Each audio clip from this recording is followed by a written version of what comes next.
中六嗰陣時咧，就去柬埔寨一啲鄉村入邊做一啲交流啦。咁嗰度嘅神父同個村民咧個關係好融洽嘅，佢哋一齊去改善條村嘅環境。咁我覺得呢個畫面令到好感動，就係咦自己將來會唔會都可以成為深水埗區嘅呢個神父呢？我希望我哋同街坊嘅相處就好似朋友咁，如果有人同大家分享資源，咁我哋就一齊開開心心咁同呢個社區分享。社足同夢呢條路都行咗2年幾，一路以嚟咁都多謝咁多位唔同嘅團體啦，同埋個人對我哋嘅支持。喺未來日子，我希望你哋繼續同我哋行呢條路，一齊去建設有人情味嘅社區。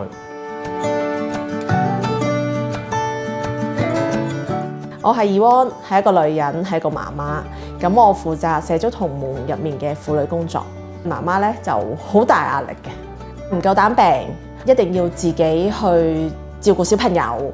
要自己去煮餐飯俾屋企人食，即係有好多好似理所當然女人應該要做嘅嘢喺度咁樣。所以我自己都好想可以同佢哋一齊努力。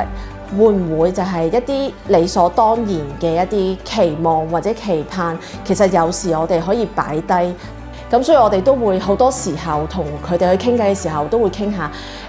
作為一個女人，其實我哋係想要點樣嘅生活呢？希望到最後我哋可以作為一個識得愛自己、愛其他人、有平等關係嘅女人。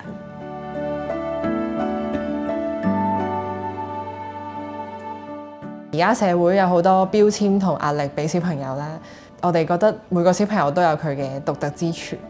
喺呢度我哋最重視小朋友係咪開心快樂咁成長，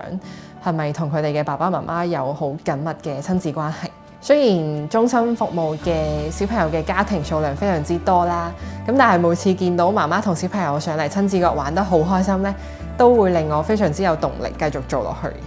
希望親子角可以成為小朋友一個好鍾意去嘅地方，爸爸媽媽可以暫時放低壓力，專心陪伴小朋友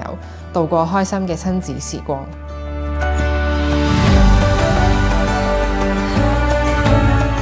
每次咧，我哋叫啲年青人過嚟開組嘅時候咧，第一次嘅反應都會話啊，我係得閒先過嚟㗎，其實我都唔係好想過嚟㗎咁樣。